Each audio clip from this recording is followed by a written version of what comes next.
در حمله نیروهای روسیه به شهر ترنوپیل اوکراین 10 نفر کشته و تقریباً 40 کسی دیگر زخمی شدند. حمله روز 19 نوامبر صورت گرفته.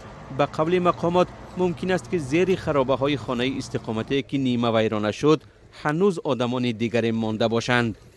به گفته وزیر کارهای داخلی اوکراین در بین زخمیان 12 کودک نیز هست.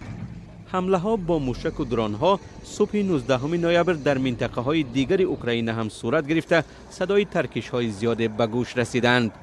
مقامات اوکراین گفتند که شبکه های برقی آسیب دیدند.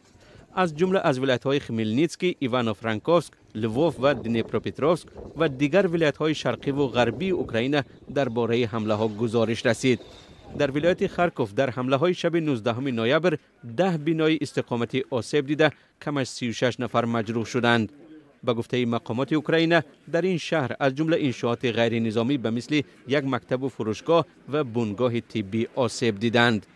با حمله روسیه به ولایت‌های غربی اوکراین، همسایه آن لهستان یا پولش سیستم دفاع هوایی خود را به کار انداخت و هواپیماهای جنگی آن نیز به پرواز درآمدند.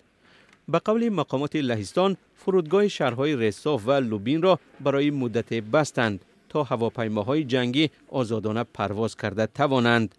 در رومینیا هم سیستم دفاع هوایی این کشور را برای مدت کوتاه به کار انداختند، زیرا به قول مقامات یک پهپاد یا درون تا 8 کیلومتر به قلمرو این کشور وارد شده است.